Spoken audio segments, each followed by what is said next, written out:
recognized as being Jewish.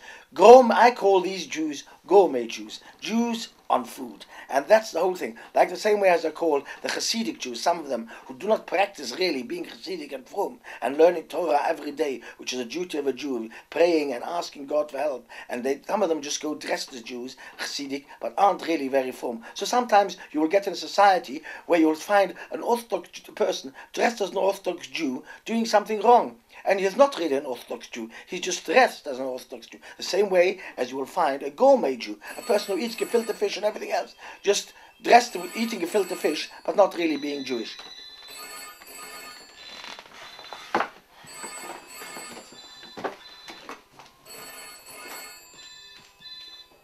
Hello? Yes. Hello there, it's Joseph Bett calling from ESW in Lombard Street in London. Yeah. Mr. Locke, you spoke to one of my colleagues last week. Have you ever talking to him? Not really. Mr. Locke?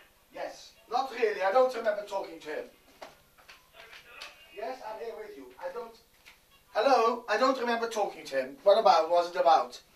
Well, basically, because our economy's in trouble, isn't it, Mr. Locke? We're Pardon? losing money saying our investments, taxes are going up, and the banks are giving away 0.5% on our interest rates. So we're losing in quite a few areas here, aren't we, Mr. Locke? Are you talking about the wine investment? That's correct, Yes, yes. your friend talked to me about it, and I told him that he says there will be a demand for wine, and I said there won't be even a place for wine because people will not be able to afford the wine he's trying to sell. So I think you're just talking sales talk, and I don't think that wine is going to go up. I think it's going to go down in value because people will not be able to afford mad prices on food. Mr. Locke, okay, it's been basically being pushed by, they say that the millionaires and the billionaires, we've got people from Hong Kong, China, Russia, India, America, well, they've got thousands of billionaires and millionaires, and obviously, do you honestly think that we're in a recession? Do you think they will stop spending on fine wine? Yes, I do. Yes, I do. I think these people will stop spending. Maybe you don't, but I do. I think people, if you look at the rich list, how many of the rich list do you really know? For me personally, well, we sell... How many of... I'm asking you a question. I'm asking you a question. Have you read through the Sunday Times? How many of the rich list in the Sunday Times do you know? Personally. How many... I'm asking you a question. How many of these people do you know? Very good. Well, I'm telling you, I know them. I'm telling you, I know some of them. A few of the Jewish ones I do know personally. Not very many, but a few of them I do know. And not only will they not spend, they're cutting down on what they're spending today.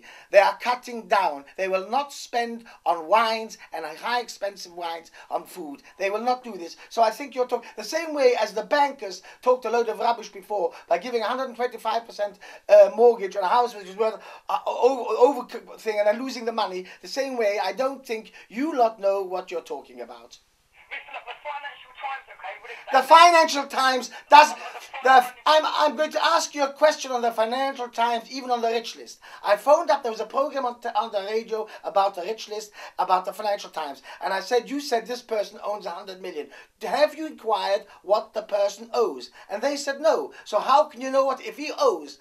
If he's got a portfolio for 100 million and he owes 90%, so that means he only has 10 million, and another person doesn't owe so much, so he's got more. So how can you put them into certain categories if you don't know what the person owes? It's no good just looking in the books what they've bought. You don't know where the money's coming from. You don't know how much they owe. So I think you're talking a load of rubbish. These people are not going to cut down on spending. They are definitely. I'm telling you, these people are going to cut down on spending. You can talk a load of rubbish and say till tomorrow they're not. I'm telling you, they're going to cut down on spending. Don't tell me a load of rubbish. The same way as a person who sold the... Do you think these bankers who gave 105%, 25% mortgage knew what they were talking about? They never in their wildest dreams thought that property is going to fall. They thought property is going to go up and we're covered. And when the property fell, they were left with negative equity because of people like you, salesmen who talk, and that's what this country is ruining. You're selling and selling and selling, and you're trying to sell things which people can't afford anymore. Okay? Mr. Locke, okay, we've always made our clients money. We have never... Never. I don't believe a word. I don't believe a word of what you're saying. Not a word. You're a salesman, and I don't believe a word of it. It's other people.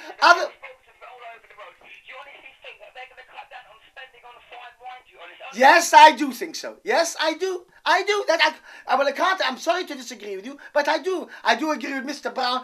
Mr. Brown has introduced an easy way of money easing, by printing more money. He doesn't have to do that. The banks have done it a long time ago. They've introduced the card, Barclay cards. They've given the country more money than is printed. They've done money easing before, long before.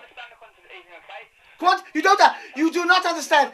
You do not understand quantitative easing. Quantitative easing has been around before the Mr. Brown decided. It's been around as soon as the card system was introduced. This country is bankrupt. People owe more money than they've got, than the country's got, and that's why they don't want to know it yet. But they're bankrupt. The same. It took a long time for Chrysler to find out they're bankrupt. This morning, Chrysler on the news found out they're bankrupt. It took them a long, long time, but I could have told you that a long time ago. Okay, and I think you lot are bankrupt as well. You bought wines which are not worth a penny, and people are not going to pay the price for it, and you're trying to get mugs to invest in it, and I am not going to be one of your mugs.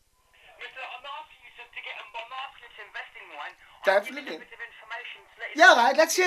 Let's hear. I know what it's about. Have you ever looked into the fine wine market yourself, Mr. Locke? Yes, I have. And it was okay as long as people were having more money and spending more money. But it's not going to be anymore. What you've got to wake up to is that people are not going to spend. The smart investors today that are very... Don't tell me what's a smart investor. If they can make more money later on. that's you. See them, Mr. Locke. No, I can't see that whatsoever. Not at all. I can't see that whatsoever. All your smart people investing have lost money for their banks. Barclays Bank, Halifax, they've lost millions and millions of pounds, and they were smart. So don't give me that smart talk. It's a load of rubbish, and you don't know what you're talking about. And For the past 35 years, the average person who got involved in this market saw 19.8%, Mr. Locke, and that is fact. well, answer me a question. Chrysler has been in business for how long? Why are they bankrupt, according to you? They're supposed to have clever bankers. How comes Chrysler's bankrupt? Because they're talking a load of, I don't want to say S. You know the word I mean. I don't want to say it because you're talking a load of rubbish. Do you, Mr. Locke? You don't know nothing about the fine wine market. Honestly now. You are talking a load of rubbish. All you want to do is sell, sell, sell. And I'm not going to be your mug, my dear boy. Phone somebody else up. Okay? Okay, Mr. Locke, I'm going to put this information down to you. Just have a good day. Thank you. You liked that? You liked that, didn't you? You liked that, didn't you? That was good, wasn't it?